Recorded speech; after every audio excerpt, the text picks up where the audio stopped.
Доброе утро! Мы приветствуем всех наших телезрителей, кто сейчас находится у экранов своего телевизора. Вы смотрите «Утро Якутии», и сегодня с вами я, Дарья Анкехова. Дорогие телезрители, напоминаем вам о том, что с 7 до 8 утра ежедневно мы работаем в прямом эфире, а с 8 до 9 утра вы можете посмотреть нас в повторе. Поэтому, если вдруг вы решите стать участником нашего прямого эфира, у вас есть уникальная возможность написать нам свои поздравления, возможно, свои вопросы, либо передать привет и слова, допустим, позитивного настроения своим близким. Для этого вы можете в течение ближайшего часа отправить свои сообщения на наш WhatsApp номер, либо на наш Telegram-канал. И я обязательно постараюсь успеть зачитать ваше сообщение в прямом эфире. Напоминаю, эта возможность есть лишь с 7 до 8 утра. Ну а мы движемся далее, и сегодня долгожданная пятница. В большинстве мест, где принята пятидневная рабочая неделя, пятница – это, конечно же, долгожданный день перед теми самыми выходными. И в психологии даже есть такой термин, как пятничный синдром. Ну, я думаю, поподробнее можно будет прочитать в средствах массовой информации. Действительно, есть такой синдром, и я думаю, никому не сложно догадаться, о чем он. Конечно же, о вот том самом предвкушении выходных, о последних таких силах, да, которые вы вытягиваете из себя. Ну и мне кажется, каждый человек хотя бы раз испытал на себе вот такой интересный пятничный синдром. Но мы не расслабляемся, еще целый рабочий день впереди. И, конечно, мы советуем всем начать это утро с нами, получить полезную информацию, зарядиться энергией. Ну и, конечно, знаете, так, с такой легкой ноги войти в наши выходные дни. Ну а мы, конечно же, напоминаем еще о том, что мы работаем в прямом эфире, и нужно, как бы, знаете, немножечко хотелось бы услышать от вас обратную связь, и для этого, конечно, рядом со мной мои гаджеты, и я призываю всех немножко поучаствовать в нашем эфире. Мы сегодня обязательно поговорим с вами об участниках нашего конкурса, который мы объявили на этой неделе, на самый забавный урожай. Поэтому я знаю, что многие из вас сейчас сидят и прям жаждут увидеть именно свой овощ либо фрукт в прямом эфире. Напоминаю, что у нас очень много участников, и наша редакция, конечно, приносит извинения, если вдруг вы не увидите свой забавный овощ. Ничего страшного в этом нет. Мы получаем все работы, и редакция наша отсматривает это все. И уже в понедельник мы озвучим победителя нашего фотоконкурса. Но об этом мы, конечно, поговорим чуть позже. Ну а мы сейчас перенесемся в село Нюя для того, чтобы увидеть новый сквер, который появился в Ленском районе. Буквально в октябре должны завершиться работы по его возведению.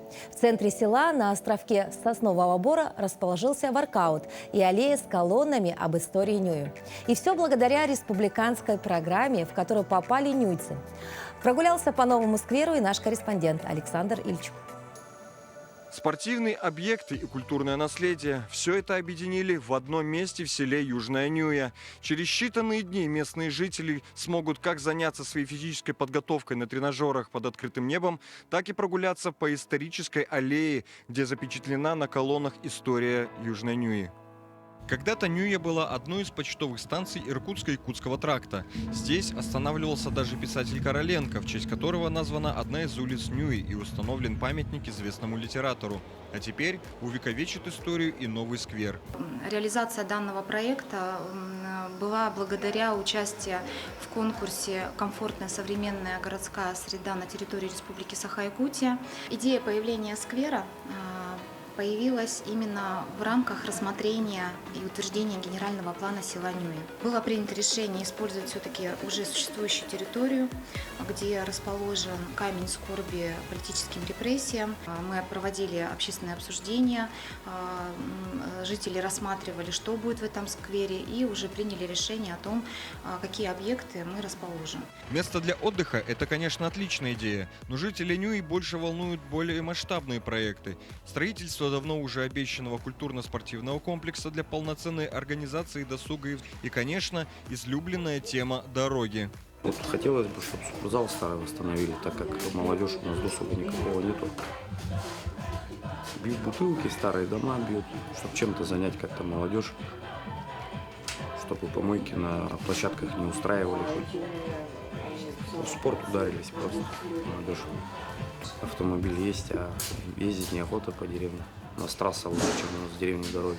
Поэтому следующий проект, который ожидают нюйцы, это строительство КСК, а также возведение новой больницы и решение проблем с пекарней, хлеб которой стал давно нюйским брендом. Самые злободневные темы для жителей села. Александр Ильчук, Ленск. В преддверии всероссийского профессионального праздника «День работников леса» в Якутске состоялась выставка специализированной техники и торжественное чествование сотрудников лесной отрасли. Об отважной профессии и ее героях расскажет Светлана Амосова. 7-летний Арчин вместе с папой пришел посмотреть на настоящую пожарную машину. По словам отца, мальчик с малых лет интересуется профессией огнеборца. Я, когда вырасту, хочу стать пожарным.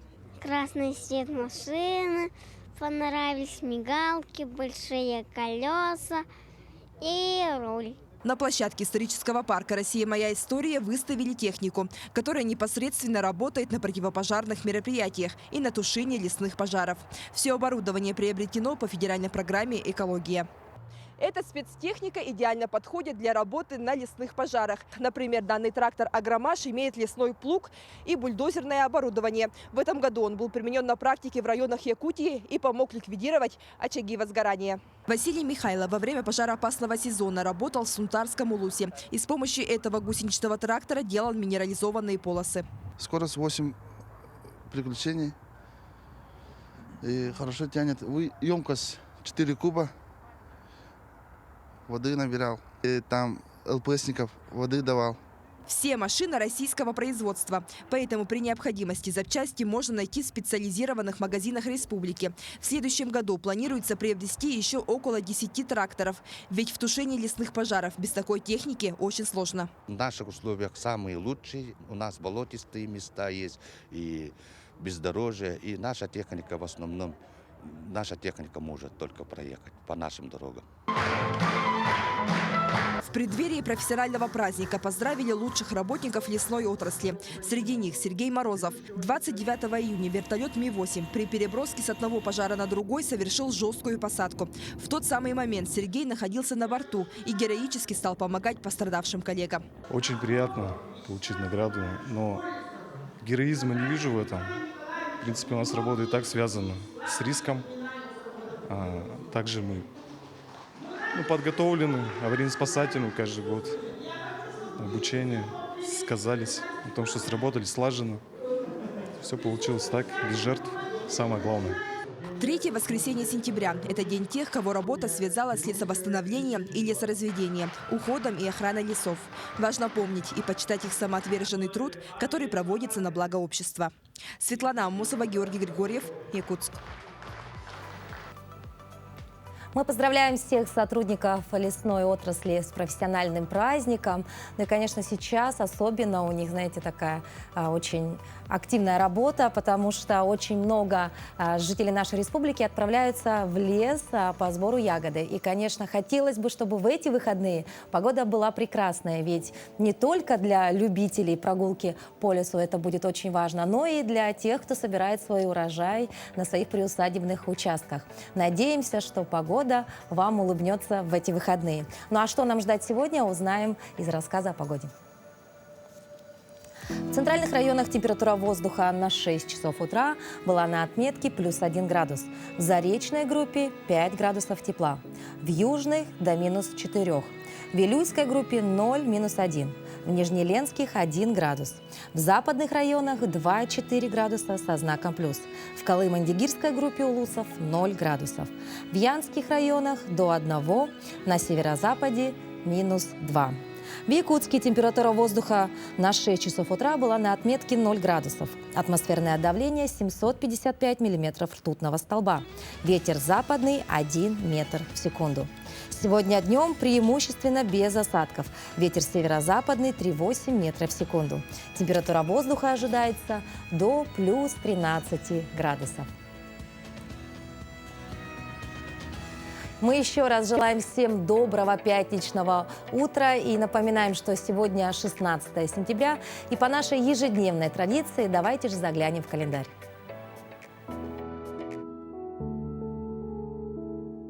На календаре 16 сентября. Сегодня отмечают День хлеба с корицей и изюмом.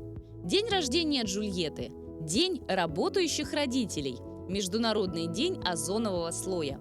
День завитушек, кудряшек и локонов. По народному календарю в этот день почитают память мученицы Домны Никомедийской. Этот день посвящают наведению порядка в доме и хозяйственных постройках.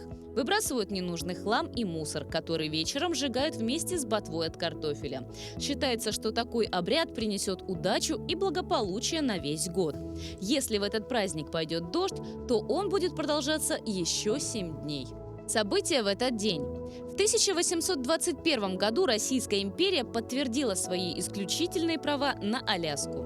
Основан Государственный академический центральный театр кукол имени Образцова. В этот день в Новороссийске состоялось открытие мемориального комплекса. В 1998 году вышел мюзикл «Нотр-Дам-де-Пари». В этот день родились Михаил Кутузов, русский полководец, генерал-фельдмаршал. Биби Кинг – американский блюзовый гитарист, певец, автор песен. Питер Фальк – американский киноактер. Ангелина Вовк – советская и российская ведущая на телевидении и эстраде, народная артистка России. Евгений Петросян – советский и российский артист эстрады, писатель-юморист, народный артист РСФСР. Именины в этот день отмечают Ян, Харитон, Филипп, Сергей, Роман, Петр, Николай, Михаил, Константин, Илья, Иван, Ефим, Вальдемар, Владимир, Василий, Андрей, Алексей, Василиса.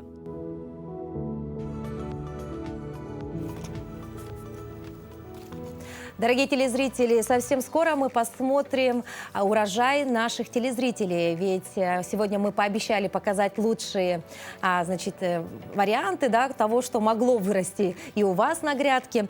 Но хотелось бы отметить, что мы благодарим всех телезрителей, ведь к нам приходят фотографии из таких улусов, как Среднеколымский, Тампонский, еще у нас Мегино-Кангаласский улус. В общем, у нас действительно очень активные телезрители. И это отрадно. Из Якутска у нас очень много. Даже есть Салайховского района. Вы представляете фотографии?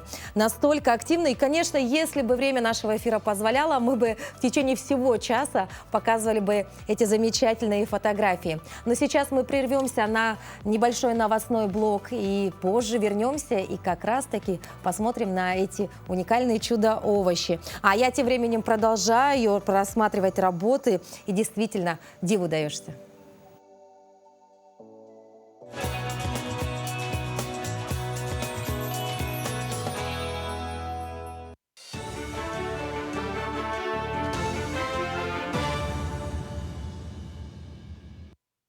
Доброе утро, вы смотрите новости.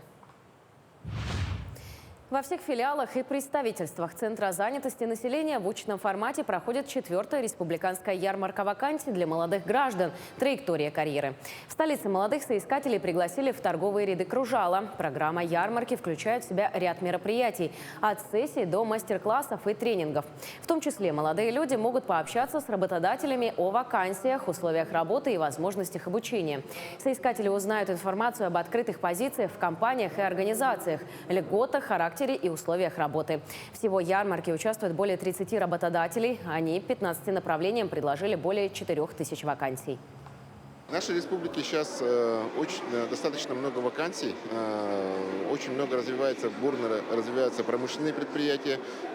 В этом году индекс промышленного производства у нас показывает, тоже планируем показать рекордные показатели, и для этого нужны рабочие руки. И кроме этого требуется не только для промышленности, но для IT-отрасли развития, для сферы социального обслуживания. И самое главное, для того, чтобы найти своих работников, здесь достаточно много, 60 предприятий сегодня будут участвовать, и думаю, что результат будет хороший. В преддверии Всероссийского профессионального праздника Дня работников леса в Якутске состоялась выставка специализированной техники. Все оборудование было приобретено по федеральной программе «Экология» и в этом году успешно применялось на тушение лесных пожаров по всей республике. Также в Музее «Россия. Моя история» презентовали книгу Николая Крылова «Исполненный долг», переизданную к столетию со дня рождения героя Советского Союза, лесника Степанова Николая Савича. В здание вошли художественные произведения, воспоминания, статьи, исследования, посвященные его жизни и подвигу. Книга вышла тиражом 2000 экземпляров. Николай Савич – это герой Советского Союза. И он спасал нашу Родину во время Великой Отечественной войны. Не говоря уже о том, что более 30 лет он был лесником. И вот эти два символа, они вот сегодня как-то объединяются. Спасение леса – это огромная миссия вот того лесного хозяйства и лесников, которые вот сегодня встретились на День лесника.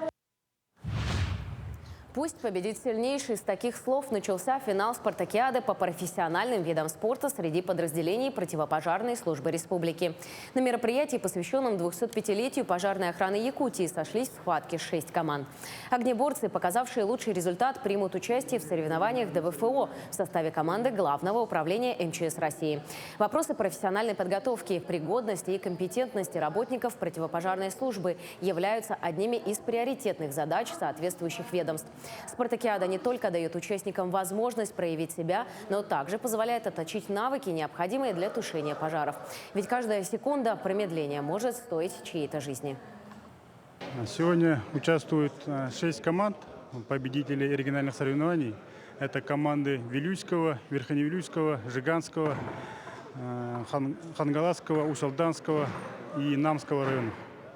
Сегодня и завтра мы проводим соревнования, и будут 10 видов спорта. Это именно профессиональные виды спорта, которые связаны именно с тушением пожара. Это надевание боевой одежды, штурмовка, также эстафета пожарная, ну и так далее. Мы продолжаем наш утренний эфир программы «Утро Якутии». И как уже я озвучила, прямо сейчас мы готовы посмотреть на фотографии наших участников конкурса на самый причудливый урожай. Я прокомментирую некоторые из них, потому что многие хотят, чтобы их имя озвучили на всю республику. Наши телезрители ждут. Ну что, поехали.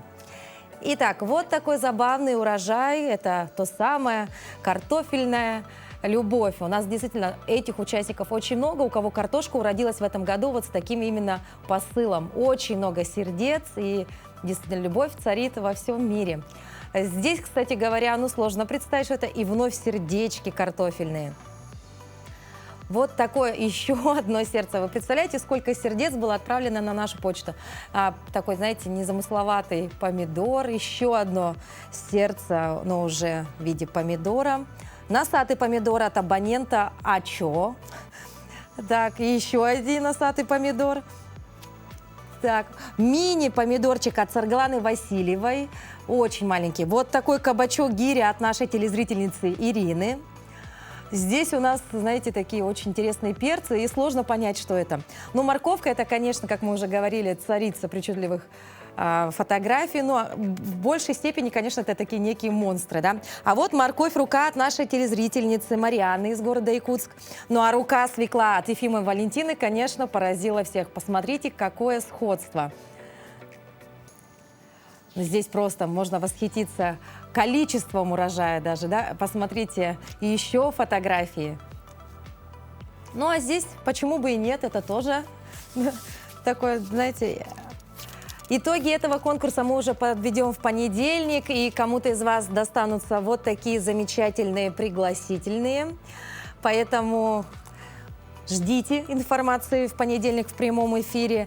Ну а сегодня, дорогие друзья, пятница, и мы приглашаем всех присоединиться к нашему эфиру. Ну а для того, чтобы проснуться, предлагаем сделать утреннюю пятничную зарядку с юными гимнастками. Здравствуйте, меня зовут Павлова Евгения, я старший тренер клуба «Бриллианты Туймады». Сегодня мы покажем вам разминку, а вы сможете повторить ее дома. В этом нам помогут воспитанницы клуба «Бриллианты Туймады». Давайте начнем. Приготовились. Ноги на ширине плеч, руки на пояс. Наклоны головы. Можно вперед. И раз, назад 2. В сторону 3 и 4. И вперед 5 и 6.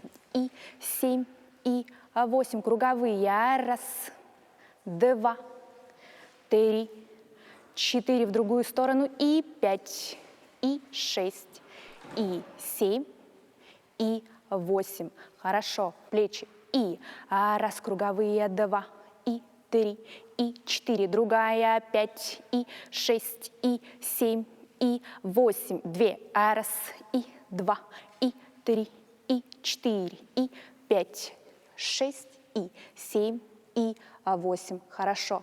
Волны к себе можно. И раз, и 2, и 3, пластичнее 4, еще 5 и 6 и 7 и 8, наклон вперед, и раз, прогнулись назад, 2, и 3, и 4, и 5, и 6, и 7, и 8.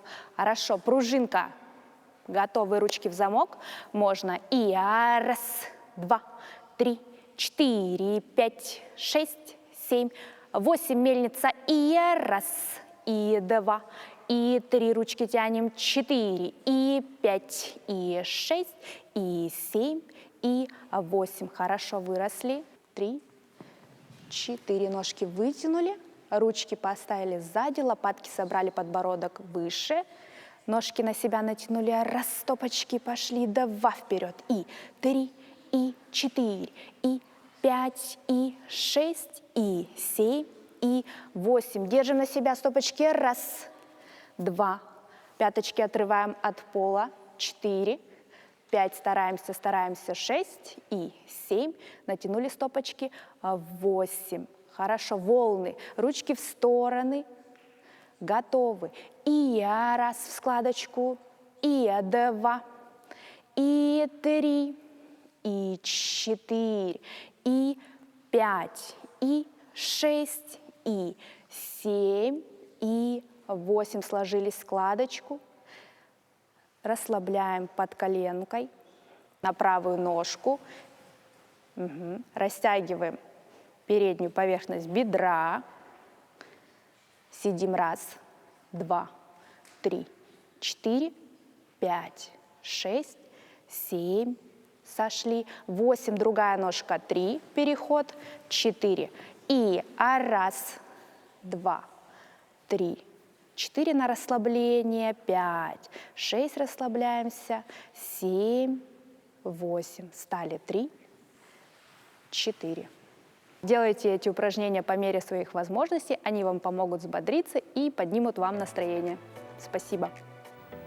Для кого-то именно гимнастика или утренняя зарядка является основным утренним ритуалом для того, чтобы проснуться и зарядиться энергией.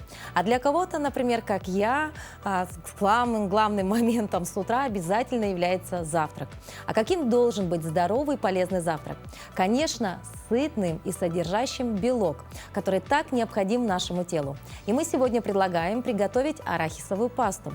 Как говорят диетологи, такая паста – это хороший источник жирных кислот, который укрепляет сердечную мышцу, а также снижает уровень холестерина и положительно влияют на нервную систему. Конечно, арахисовое масло – это очень калорийная и сытная пища, но если не переборщить и употреблять его с умом, оно может оказаться очень полезным перекусом, особенно с цельнозерновым хлебом. Доброе утро! Меня зовут Бисов Александр, являюсь бренд-шефом парка Урдела ресторана «Высота 160». И сегодня мы будем с вами готовить арахисовую пасту.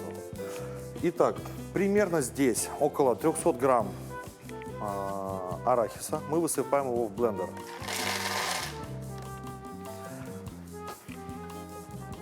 Далее. Концентрация примерно, пропорция примерно 1 к 1. То есть, грубо говоря, также 200, 250, 300 грамм миллилитров масла. Если дома нет такого блендера, можно использовать обычный погружной, просто время взбивания будет дольше. Накрываем крышкой.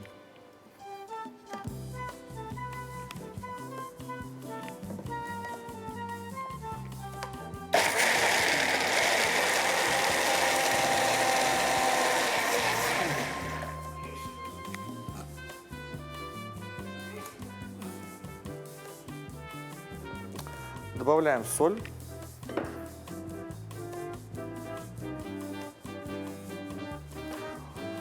Около грамм 3-5 примерно. И также продолжаем перемешивать.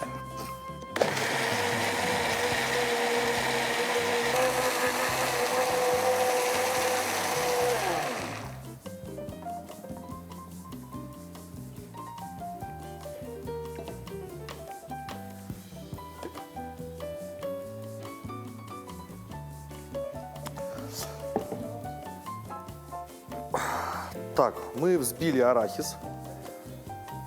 Сейчас он достаточно горячий, поэтому есть ощущение, что он жидкий. Но когда он охладится, у нас консистенция будет густой. Что мы делаем дальше? Дальше мы разделяем на две половины. Одну часть мы оставляем такую, как взбили, арахис соленый. А во вторую часть мы добавляем растопленный горький шоколад. Итак, переливаем 1/2 часть получившейся массы. Видим, что она достаточно густая. Но так как у нее температура после взбивания выше 50 градусов, она имеет такой жидковатую консистенцию. Далее в нее мы добавляем, в оставшуюся часть добавляем растопленный шоколад, горький.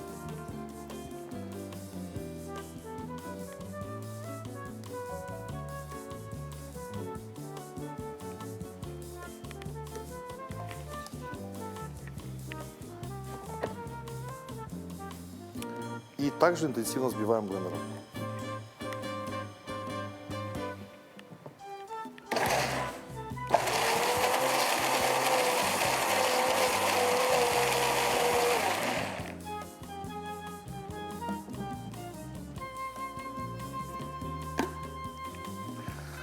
Переливаем полученную смесь в следующую гастроемкость.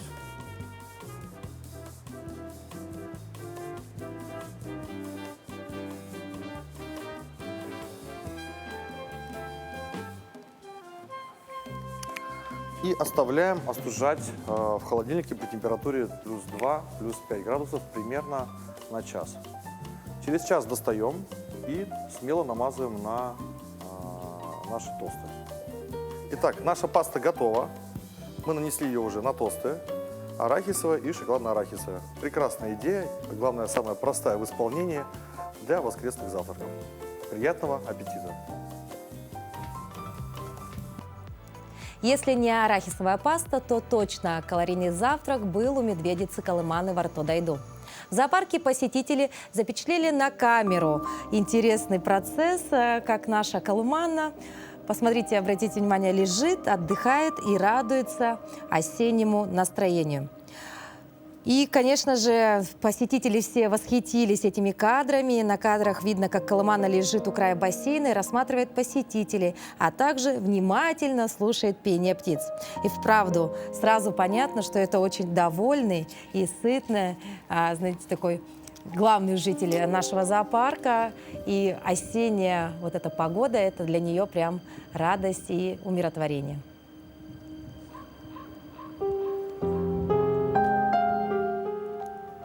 Всем бы такого спокойного и умиротворенного настроения, как у нашей Колыманы.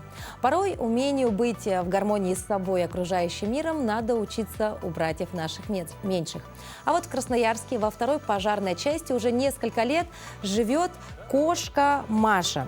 Животное гуляет по пожарному автомобилю и взаимодействует с сотрудниками МЧС. Оно не только разбавляет их досуг, но помогает сотрудникам психологически разгрузиться после вызовов. Нужно было такое животное в подразделение, с которым можно было пообщаться, посидеть, отдохнуть после тяжелой работы, отмечают работники пожарные. По информации средств массовой информации, однажды у Машки воспалилось ухо. Но пожарные не оставили ее в беде и собрали деньги на операцию.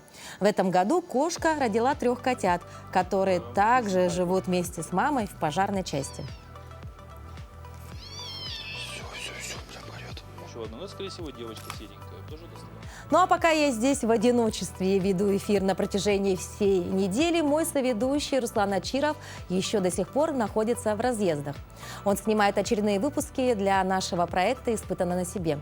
И, кажется, он исколесил практически всю нашу республику. И в этот раз мы хотим показать его поездку на Горный Алтай, где он познакомился с форелевой фермой и его хозяином. Доброе утро, друзья! Я сейчас нахожусь в Горном Алтае. У нас была очень интересная большая поездка на таких вот квадроциклах «Сокол» по горной местности. Красивые пейзажи, полный сюжет будет в передаче «Испытано на себе». Ну а сейчас я бы хотел вас познакомить с форелевой фермой на Горном Алтае. За моей спиной находится озеро. Давайте мы сейчас об этом узнаем поподробнее. 10 лет назад у меня осуществилась мечта. Я взял землю в аренду, купил трактор, бульдозер и начал потихоньку копать. Выкопал первое озеро, запустил пробную партию. Ну, дальше пошло. Начал сам икру доить, начал выращивать рыбу. Ну, основная рыба у меня форель радужная. И побочно там, значит, у меня есть карп и белый амур. Ну, завозная рыба. А форель сам развожу. Даю икру и развожу. То есть основная цель — это вот, допустим, люди приезжают, могут приехать на вашу базу и порыбачить? Да, они приезжают, отдыхают. Отдыхают, кому свежей рыбки хочется, ради бога ловят, ходят. Улов 100%. Без рыбы никто не остается. Как бы нормально всем нравится. А как происходит кормежка рыбы? Сколько раз в день?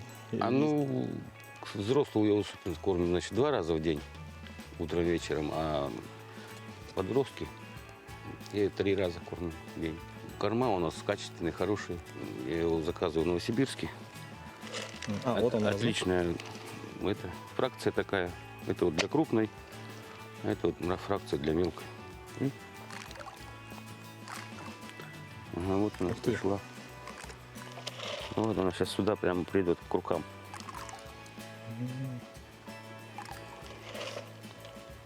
А зимой подледная рыбалка? Зимой есть? рыбалка идет, да, подледная. Круглый год рыбачит. Кроме весны. Вот весной, май, когда нерест идет, ну там перерывы бывают небольшие. А это для... А это вот мелкие... И мелкая рыба понимает, что это для нее корм, да? Ну, они и крупные ее едят. Это гомарус, натуральный корм. Креветка. А сейчас пойдем маточник покормим. Там большие особи. Этим вот 2 года, как бы, двухлетки. А там есть такие по 5, по 6 лет. Получается, более крупная особь, она в другом водоеме, да? Да, там маточник у меня. Сейчас мы туда сходим. Ого! Я уже вижу. А ну здесь несколько штук у меня этих янтарных. Попробовать хочу развести янтарных. Но здесь нет рыбалки, то есть тут чисто они... Нет, бывает, почему? Можно тут порыбачить. Да, вот они. Бобры доставать начинают. Бобры? Но. А что они делают? Ну, перекрывают, поднимают уровень озера. Свою работу ведут. Свою работу ведут, но... Этим вот желтым будет 3 года. Янтарным. Вот как раз они должны созреть. Не знаю, получится, нет у меня их вывести, но буду пытаться. Ну, здесь у меня примитивный такой инкубатор, где выращиваю икру мальков. Здесь они у меня проклевываются, и потом в течение 2 месяцев живут в ваннах вот их. Живут, потом подрастают, когда на плав нормально встают, я их выпускаю. Тут у меня маленькие ясельки есть. И там уже начинаем кормить их нормальным процессом. Вот это нынешняя молодая форель. Ого. Ну, самая активная, да? Да, сейчас. Ничего себе. Вот я их зиму здесь выдерживаю, кормлю всю зиму 3 раза в день. А весной, перед нерестом, как мальков следующих выводить, я их отлавливаю и выпускаю в озеро, какое нам надо. Когда лишнее получается, выпускаем просто в речку. Люди ловят. И тут у вас всегда проточная вода? То есть да, здесь постоянно проточная вода. Она кислородом обогащена хорошо. Ну вот как-то так. Спасибо. Ну, желаем вам удачи. Очень интересное дело. Спасибо. Спасибо вам. Ну а сейчас для тех, кто уже не успевает посетить выставку Третьяковской галереи в Якутске, а она работает до 18 сентября, или для тех, кто уже там побывал, но хочет узнать подробнее о картинах, предлагаем познакомиться с одной из выставленных на выставке работ. Удивительно тонкий художник Мария Якунчикова, Вебер. Это художник, который рождала такие трепетные, очень щемящие картины. И на выставке представлена ее работа, датирована 1897 годом, «Церковь старой усадьбы Черемушки близ Москвы». Она очень любила архитектурные пейзажи, очень любила старую Москву. Живя долгое время во Франции, она, конечно, очень тосковала по родине, по старой своей Москве. И о ней писал поэт, художник Максимилиан Волошин, что все ее картины – это тоже ее автопортрет. Вот такой щемящий, тонкий, лирический, грустный. И он о ней оставил такие прекрасные 4 строки. Ты вся тона жемчужной акварели, ты бледный стебель ландыша лесного, ты легкость стройная, обвисшей, мягкой ели, ты изморозь зари, мерцание дна морского. А теперь в Доброе Театре утро, «Дорогая республика» мы приветствуем вас на телеканале «Якутия-24». Недавно я заметила, что в музеях стали пользоваться цифровыми технологиями. Возле картин, к примеру, появились QR-коды. Наведя свой смартфон на квадратик, можно получить подробное описание экспонатов в текстовом варианте, либо прослушать аудиофайл. Согласитесь, это очень удобно, особенно если рядом нет экскурсовода. Кстати, цифровыми технологиями активно пользуются и в туризме. Например, один очень интересный проект, который, несомненно, заинтересует жителей и гостей нашей Якутии, появился совсем недавно. О нем мы поговорим с нашими гостями студии. Это Ольга Юркова, она является руководителем социальных проектов МТС, и Прокопий Неустроев, который является директором МТС в Республике Саха-Якутия. Доброе утро. Доброе утро. Доброе утро. Ольга, первый вопрос к вам. Мы знаем, что компания МТС приготовила подарок для всех жителей и гостей нашей республики. Речь идет о большом федеральном социальном проекте. Что за интересный проект и для кого он предназначен? Мы называем этот проект «Место силы», и это на самом деле большое туристическое начинание. Как раз сегодня мы запустили бесплатный цифровой аудиогид по, наверное, одной из самых больших и уникальных достопримечательностей Якутии – это национальный парк Ленские столбы. Что такое наш аудиогид? Это возможность благодаря смартфону воспользоваться уникальными маршрутами, которые разработаны нами вместе с специалистами национального парка. В аудиогид пройдет по 2 маршрутам. Это и речной маршрут по Лене, и пеший маршрут по Экотропе. Всего это порядка 100 километров. И на маршруте вы встретите порядка 40 достопримечательностей. Ну, то есть узнаете о всем самом важном, что есть в национальном парке. Это и бизоны, и песчаные дюны, и петроглифы, уникальность стоянки неолита древних людей. Узнаете, как животные и птицы выживают при огромных перепадах температуры до 80 градусов. И, в общем, какие уникальные вещи, легенды, истории местных древних жителей есть на этой территории и так далее. В общем, все самое интересное теперь в вашем смартфоне. Это совершенно бесплатно. Вам надо просто скачать его в любом магазине приложений и воспользоваться. Возникает следующий вопрос. А зачем цифровому оператору, такому как МТС, подобные проекты? Якутия в последние годы является центром притяжения туристов. Это подтверждается данными нашей системы Big Data, обезличенные данные приезжих. И мы год к году, прошлому году, фиксируем прирост турпотока 16%. Основными регионами, из которых приезжают к нам туристы, это Красноярский край, Иркутск, Приморье, Хабаровск и другие регионы. Значит, мы видим, что туристы приезжают к нам из-за того, что Ленские столбы являются уникальным местом. однозначно. Это гордость Якутии, самая достопримечательная территория, которую посещают как сами якутяне, так и гости из других регионов. А почему вы выбрали именно Ленские столбы? То есть вы как-то мониторили, да, что это одно из самых популярных мест среди туристов, да, или как выбрали? Ленские столбы, и, кстати, в этом году они отмечают десятилетие вхождения в ЮНЕСКО, то есть оно является сокровищем человечества. Это общепризнанное название, да, там, и отмечается на всех уровнях там, обсуждениях. Поэтому для нас, для компании, технологической компании, оцифровать уникальное место и показать это нашим жителям России является в новом формате. Поэтому такого рода аудиогида в цифровом формате еще нет. Не было, да? Нет. Я, наверное, хочу дополнить, Прокопия. Это мы видим помощь в нашими технологиями в развитии туризма, в развитии территории одной из основных своих задач, своей социальной активности. МТС традиционно очень много делает для развития территории. Мы считаем очень важным вместе с местными жителями работать над улучшением территории, над появлением новых возможностей. И не только для туристов, но и для местных жителей. Ведь, согласитесь, иногда ты живешь рядом с большим уникальным природным чудом и ни разу, например, там не был. И сейчас это возможность в удобном формате, бесплатно совершенно приехать, в удобное для себя время, организовать себе увлекательнейшее путешествие.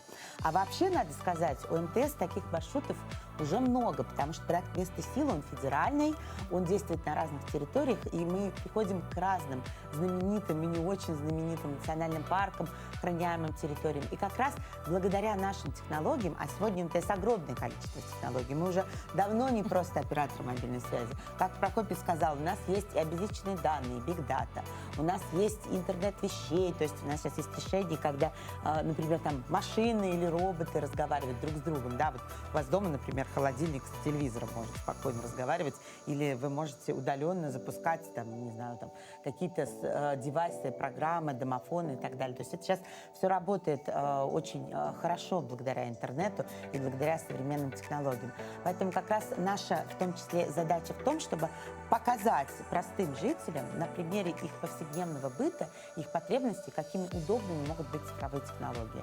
И что мы можем делать вместе с МТС, с интернетом МТС, с продуктами МТС, с услугами МТС. Ну а возвращаясь все-таки к этому данному проекту, да, это же огромное расстояние. Вот интересно, как же проходили те самые съемки и как получилось, ну, вот, реалистично все показать? Да, чтобы показать весь материал вживую, мы применяли самые последние применения инструментов спецэффектов. Съемки проходили с разных ракурсов, как с земли, так с воздуха, так и из воды. Поэтому создан эффект реальности, да, там, восприятия, что человек в реальном времени находится и посещает данный парк. Я, наверное, тоже немножко предвосхитим. То есть то, что Прокопьев говорит о чем, это уже второй этап проекта. Да, вот сейчас у нас начал работать аудиогид, а мы вот сейчас готовим к запуску VR-фильм. То есть это фильм с элементами дополненной реальности, когда вы сможете, ну, практически там, сидя дома или благодаря своему девайсу, совершить реальное путешествие на Ленские столбы с нашим цифровым продуктом. Восхитительно. Ну и самый главный вопрос. Как можно воспользоваться вот этой услугой? Я думаю, многие телезрителям сейчас стало интересно, все сидят со своими гаджетами. Ну а дальше что делать? Да, хочу обратиться к телезрителям.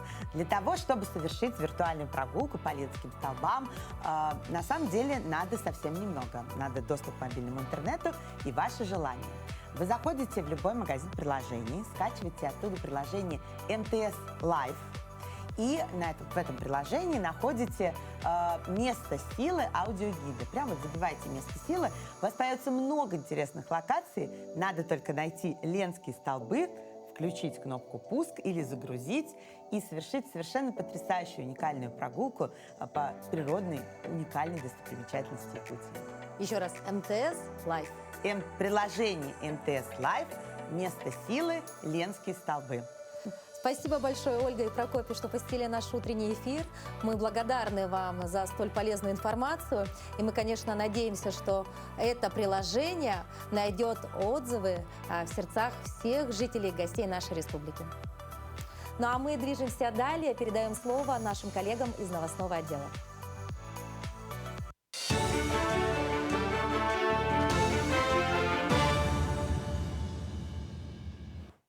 Вы смотрите новости. Доброе утро. Автоклуб стоимостью 8 миллионов рублей передали районному центру культурного развития и народного творчества Вилюйского улуса. Торжественная часть состоялась в Якутске в музее «Россия. Моя история». Комплекс поступил в рамках национального проекта «Культура». В этом году республике впервые предоставлены субсидии из федерального бюджета на приобретение 5 автоклубов для муниципалитетов. На сегодня в Якутии уже прибыли 4 для Амгинского, Верхневилюйского, Вилюйского районов и для Дома культуры села Табага. Также скоро поступит и для культурного центра Тайон-Мирю Усть-Алданского улуса. Общая сумма финансирования составила более 43 миллионов рублей. Теперь у наших учреждений культуры будет расширение возможности оказания услуг населению. Выездных именно. В выездных показах это переходящая сцена, сразу раздвигается сцена, устанавливается аппаратура и уже можно начинать полевой клуб. Кроме того, вот эти все клубы имеют маленькие экраны небольшие, мы можем на улице передвижные смотреть и наши кинофильмы. То есть мы двигаем большой скачок вперед. Надеюсь, если эти автоклубы себя хорошо зарекомендуют, то на 2024 году тоже по национальному проекту республика будет рассчитывать получение других автоклубов для других наших муниципальных образований. В столице республики прошла торжественная выписка детей, родившихся в День города. 11 сентября в перинатальном центре Якутской клинической больницы на свет появились 9 детей, 5 девочек и 4 мальчика. Среди новорожденных есть одна двойня. В этот день матерям были вручены памятные подарки, одним из которых является сертификат «Целевой капитал. Дети столетия» на сумму 100 тысяч рублей. Его можно использовать на улучшение жилищных условий, на образование детей, на высокотехнологичную медицинскую помощь, на семейный отдых и другие направления. Уже много лет в городе Якутске очень хорошая традиция, выписка новорожденных, торжественная выписка новорожденных под те мероприятия, которые существуют. Это и День защиты детей, и День любви и верности семьи. И вот это мероприятие, которое посвящено нашему любимому городу. В День города родилось у нас в этом роддоме 9 детей. И сегодня вот как раз мы все присутствуем на торжественной выписке новорожденных. В Якутске открылась интерактивная выставка «Внутри человека». На ней можно не только рассмотреть экспонаты, но и потрогать их. Экскурсовод в увлекательной форме расскажет юным посетителям о том, как работает человеческий организм, почему человек чихает, у кого был самый длинный нос, сколько сахара в продуктах и о многих других интересных фактах. После посещения выставки каждому молодому посетителю выдается удостоверение юного исследователя. Экспозицию можно посетить в выставочном зале Национального художественного музея в здании Комдракмеда по адресу улица Кирова, 12. Выставка будет работать до 11 декабря. Здесь в основном органы человека. Начинается выставка с экспозиции мозга. Здесь можно увидеть любые органы человека, потрогать все экспонаты, попробовать. Детям очень интересно все это своими глазами посмотреть и потрогать руками. На этом все. Хорошего дня.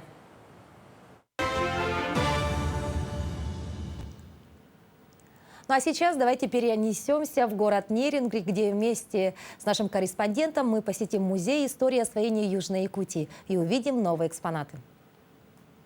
Полки музея постепенно пополняются новыми экспонатами. Именно с последних поступлений ко Дню города будет сформирована мини-выставка. К 47-летию города Нерюнгри Нерюнгринский музей готовит очередную выставку, которая будет состоять из последних поступлений музея.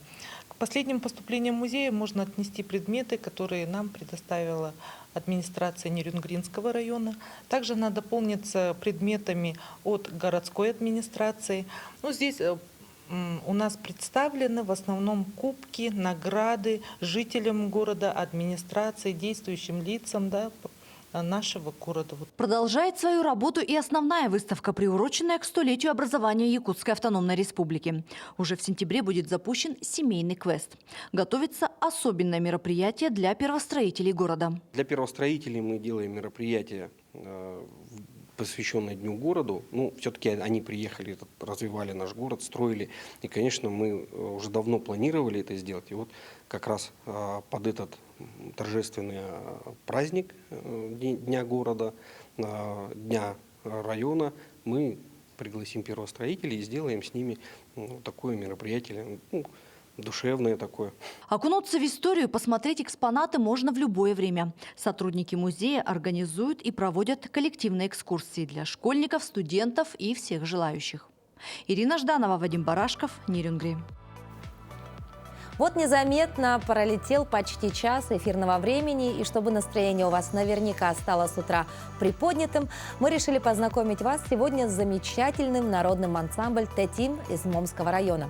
Руководит им Любовь Николаевна Федорова.